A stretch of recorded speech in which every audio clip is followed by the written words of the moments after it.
कह रहा हूँ कि आरक्षण दें, मैं उसका स्वागत करता हूँ, लेकिन उसके पहले जो सही नाम है उसका चयन तो हो जाए। कोई ये तो ना सोचे कि मैंने वनांचल के नाम से आंदोलन करके गुनाह किया क्या। और ये इसलिए बहुत, मैं इस पर कोई कंट्रोवर्सी वाली बात नहीं कहना चाहता हूँ। ये इसलिए मेरा आग्रह है कि न्याय होना चाहिए, अन्याय नहीं होना चाहिए। विधायक जी, एक बार फिर से कई जो विधायक हैं, पूर्व नेता मंत्री हैं, कह रहे हैं कि अभी चिन्हितीकरण का काम पूरा ही नहीं हुआ। देखिए, सच्चाई ये है कि राज्य अलग हुआ, जिन लोगों ने भी इसमें भूमिका निभाई, मैं आभार व्यक्त करता हूँ, पार्टी आभार व्यक्त करती है। ऐसा नहीं कि सिर्फ झारखंड मुक्ति मोर्चा के लोग ही आंदोलनकारी थे, वनांचल के नाम से भारतीय जनता पार्टी के लोग भी आंदोलन कर रहे थे। तो जिस तरीके से इसमें पारदर्शिता नहीं बरती गई और अन्याय हुआ है, मेरा मानना है कि जो चिन्हितीकरण आयोग है, बढ़िया से चिन्हित करना चाहिए। और अलग राज्य के लिए, जैसे देश आज़ाद कराने में अगर महात्मा गांधी जी की भूमिका थी, तो सरदार भगत सिंह की भी भूमिका थी, सबकी भूमिका थी। तो आप जो जेएमएम के नाम से आंदोलन कर रहे हैं उनको आप आंदोलनकारी मान रहे हैं, जो वनांचल के नाम से कर रहे हैं उनको आप आंदोलनकारी नहीं मान रहे हैं। जबकि राज्य अलग कराया अटल जी ने, राज्य अलग कराया भारतीय जनता पार्टी ने। तो न्याय होना चाहिए, अन्याय नहीं होना चाहिए। ये सरकार झारखंड की जनता की आंखों में धूल झोंकने के लिए ही बनी है। पिछले 4 साल से झारखंड की जनता को ठग रही है, अपना जेब गरम कर रही है। झारखंड की जनता का कलेजा जो है वो कांप रहा है, हाड़ कांप रहा है, मांस कांप रहा है। लेकिन खुद ये लोग बहुत गर्मी और तरोताज़ा महसूस कर रहे हैं। तो ये जिस प्रकार का कर रहे हैं, ये बहुत ही दुखद है। इनको ये सिर्फ भावनात्मक मुद्दे उभारते हैं, सिर्फ सेंटिमेंटल बात करते हैं, इनको इसके अलावा कुछ नहीं सोचता। ये सिर्फ और सिर्फ 2024 में आना चाहते हैं सेंटिमेंटल मुद्दों को उठाकर। आप अगर नियम संगत काम करेंगे, अगर कानून सम्मत काम करेंगे तो क्यों राजभवन से आपकी फाइल वापस लौटेगी? नहीं लौट सकती है। रघुवर दास जी ने जो स्थानीय नीति बनाई थी, कहाँ उसके लिए दिल्ली दौड़ लगाई थी? उन्होंने ये ऑर्डिनेंस लाया, यहीं कर लिया। आपको किसने मना किया? कर लीजिए ना। तो आप झारखंड की जनता को कब तक बेवकूफ़ बनाएंगे? दरअसल हेमंत सोरेन जी फंस गए 1932 की बात बोल के।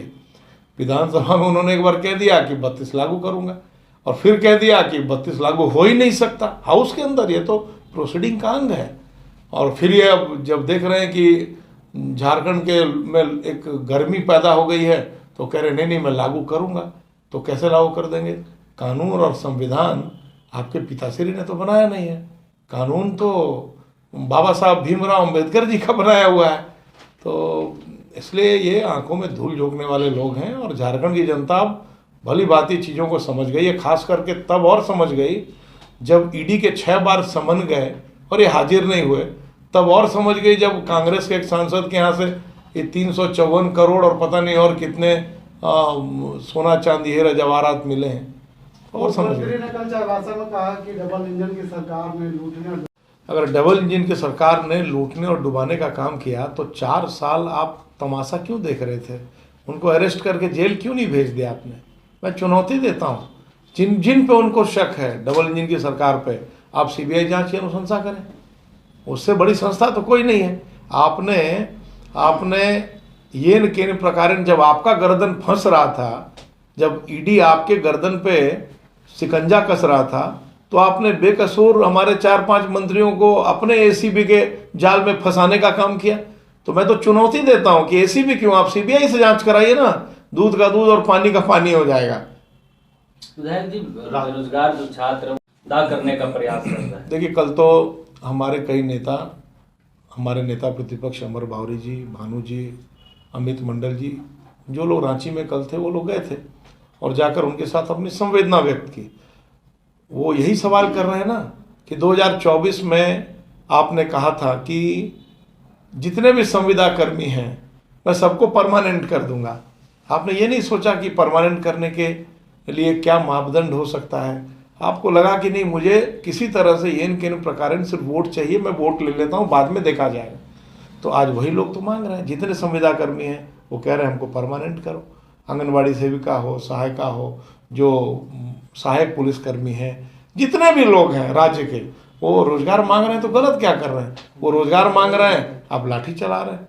तो 24 में हेमंत सोरेन जी को वो सारे बेरोजगार जो रोजगार मांग रहे हैं, सारी हमारी बहनें जो आंगनबाड़ी सेविका सहायिका हैं, वो सारे सहायक पुलिसकर्मी, वो सारे जो पारा शिक्षक हैं, उनके साथ भी अन्याय हुआ।